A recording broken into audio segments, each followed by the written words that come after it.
नमस्कार दोस्तों, स्वागत है आपका एक और इंटरेस्टिंग वीडियो में।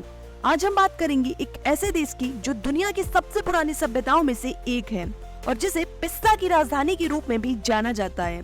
इस देश में 13 से 14 साल के बच्चों की भी शादियां हो जाती हैं और शादी से पहले उन्हें 1 घंटे की क्लास दी जाती है, लेकिन किस लिए वो हम आपको आगे बताएंगे। और यहाँ शादियाँ सिर्फ कुछ घंटों के लिए भी होती हैं।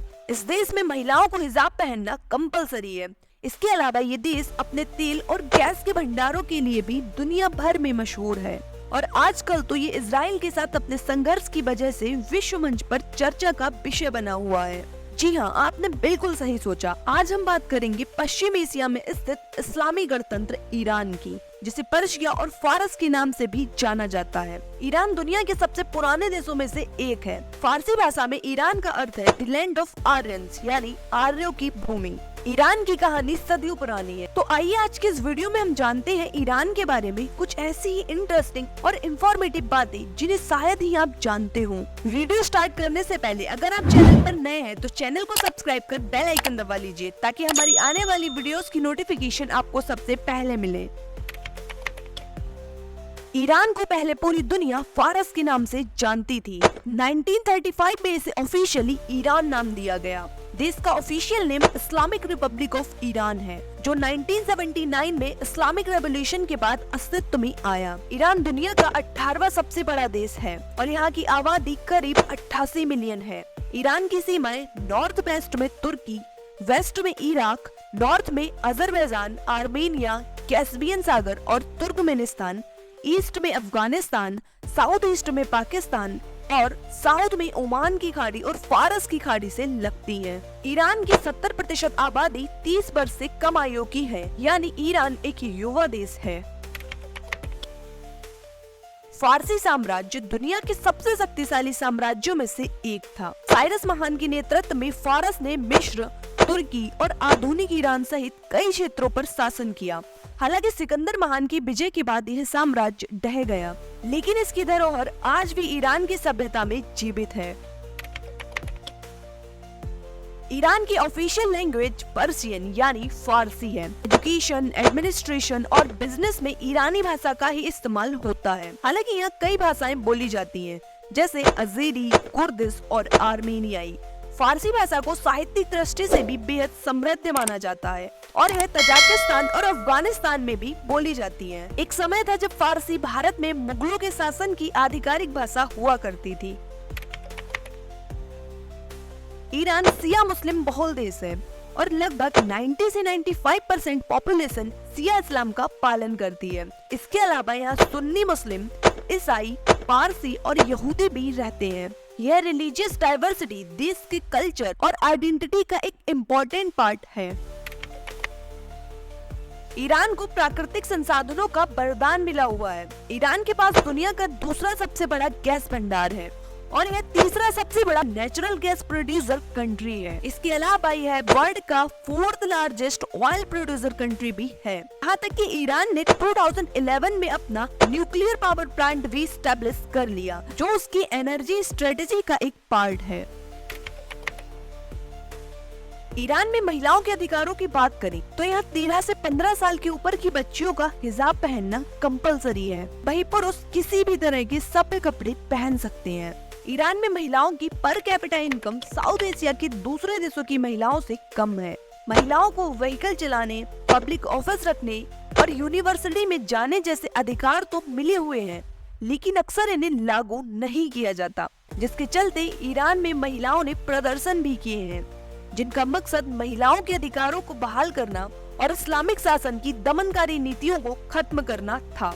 और तो और यहाँ महिलाओं पर पाबंदी है कि वे किसी भी तरह के स्पोर्ट्स इवेंट को अटेंड नहीं कर सकती। ऐसे में स्पोर्ट्स लवर महिलाएं पुरुषों के जैसा गेटअप बदलकर वहां चली जाती हैं। आपने कभी न कभी ईरानी या फारसी कारपेट्स के बारे में सुना होगा। ये कारपेट्स पूरे वर्ल्ड में अपनी खूबसूरती और बुनाई के लिए फेमस हैं, जो दुनिया में लग्जरियस चीजों में से एक मानी जाती है। ईरान हैंडमेड कारपेट्स का सबसे बड़ा एक्सपोर्टर है और इन कारपेट्स की क्वालिटी वर्ल्ड फेमस है। इसके अलावा ईरानी खाना जैसे कबाब और फिलाफ दुनिया भर में लोकप्रिय है। ईरानी घरों में टेबल और कुर्सियां नहीं होती, यहाँ लोग जमीन पर बैठकर भोजन करते हैं और खास तरह की तकियों का इस्तेमाल करते हैं। इतना ही नहीं, फारसी बिल्लियां भी दुनिया भर में मशहूर हैं। उनके लंबे ऊनी फर और गोल सपाट चेहरों ने उन्हें एक अनूठी पहचान दी है। जहां भारत जैसे देश में बाल विवाह को कानूनन अपराध माना जाता है, वहीं ईरान में शादी की कानूनी उम्र लड़कियों के लिए 13 साल और लड़कों के लिए 15 साल है। ईरान में अस्थायी शादियों का प्रचलन भी देखने को मिलता है। ये शादियां कुछ घंटों या दिनों के लिए भी हो सकती हैं। कहा जाता है कि ईरान में कुंवारी लड़कियों के मुकाबले तलाकशुदा महिलाओं की संख्या ज्यादा है और यह शादी से पहले जोड़े को बर्थ कंट्रोल पर 1 घंटे का लेक्चर भी दिया जाता है।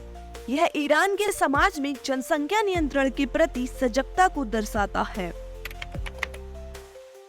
ईरानी संस्कृति की बात करें तो यहाँ तारुफ नामक एक विशेष सामाजिक शिष्टाचार व्यवस्था है। इसमें लोग विनम्रता से पेश आते हैं, यहाँ तक कि जब कोई कुछ ऑफर करता है तो उसे अस्वीकार करना जरूरी होता है, जब तक कि सामने वाला बार बार जोर ना दे। यह समाज में सम्मान और आदर का एक खास तरीका है। ईरान को पिस्ता की राजधानी भी कहा जाता है। अमेरिका के बाद यह पिस्ता का सबसे बड़ा उत्पादक और निर्यातक देश है। इसके अलावा अनार को भी ईरान की पैदाइश माना जाता है।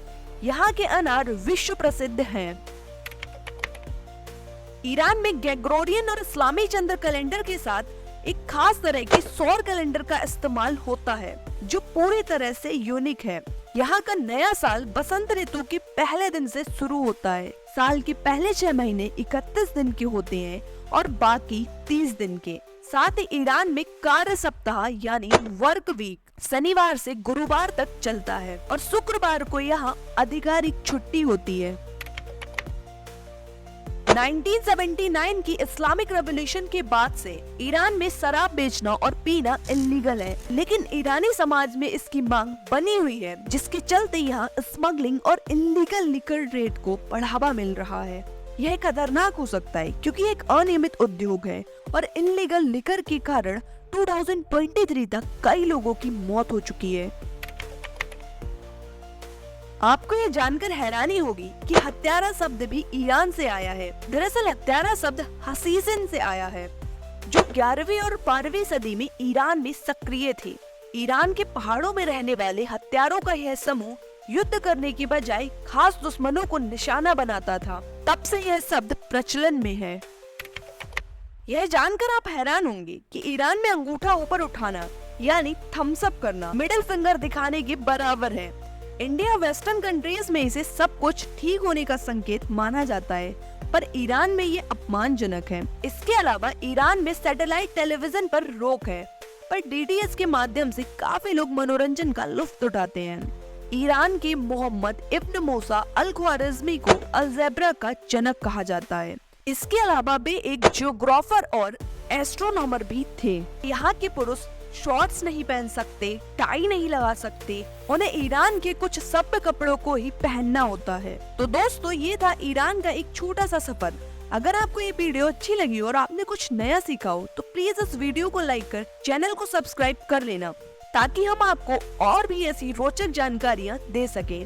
साथ ही बेल आइकन भी दबा लेना, ताकि हमारी आने वाली वीडियोस की नोटिफिकेशन आपको सबसे पहले मिले। एंड कमेंट सेक्शन में जरूर बताना कि आपको ईरान के बारे में सबसे अच्छी बात कौन सी लगी। आपके टाइम देने के लिए बहुत बहुत धन्यवाद। मिलते हैं जल्द ही एक नई इंफॉर्मेटिव एंड इंटरेस्टिंग वीडियो के साथ। तब तक के लिए सुरक्षित रहें, स्वस्थ रहें और नई नई चीजें सीखते रहें।